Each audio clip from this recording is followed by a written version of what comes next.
Hello, my name is Tiffany Chang, and this is Conductor as CEO, where I take ideas from other industries and share how we can apply them as arts leaders. I imagine a world where leaders help people thrive, feeling more valued, seen, and fulfilled, while knowing that their work truly matters.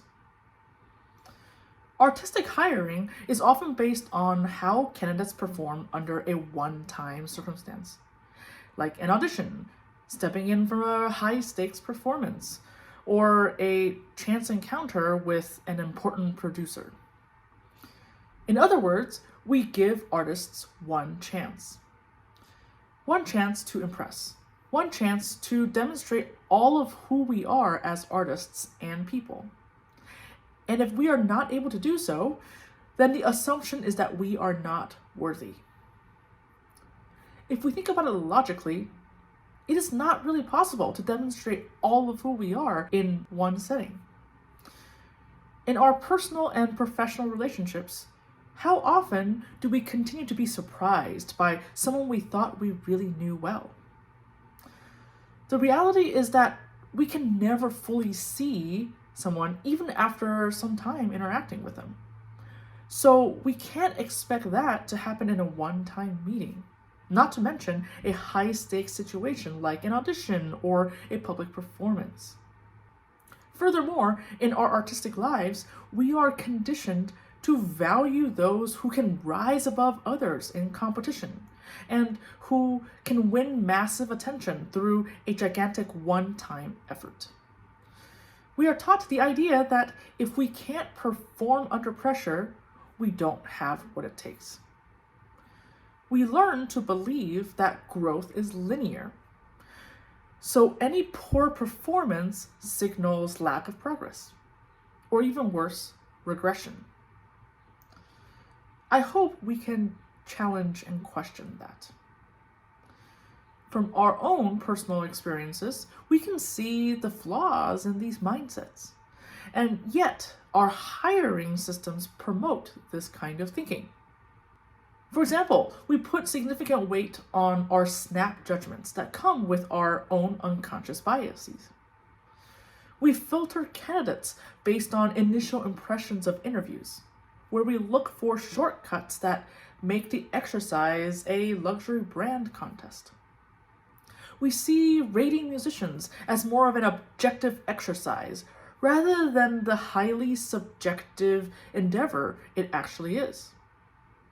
We prefer numbers that result in clear ranking rather than qualitative assessments that may lead to difficult conversations. Ultimately, what we are really doing is comparing candidates and making decisions via single chances. What if we gave us more than one chance? Here are two ideas I found relevant to this alternative.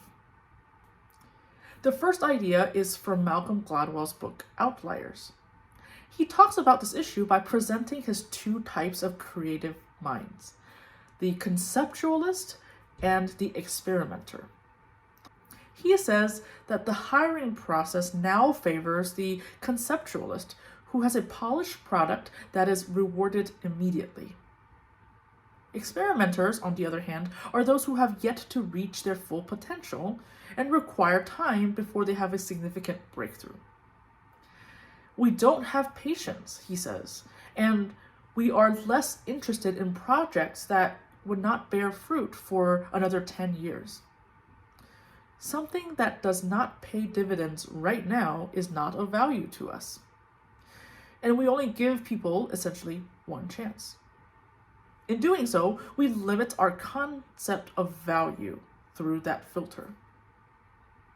The second idea comes from an athlete who shares that his coach talks about 3 ways to create opportunity for someone else. This coach says that these 3 are 1, nurturing their existing talent. 2, nurturing their belief in that talent.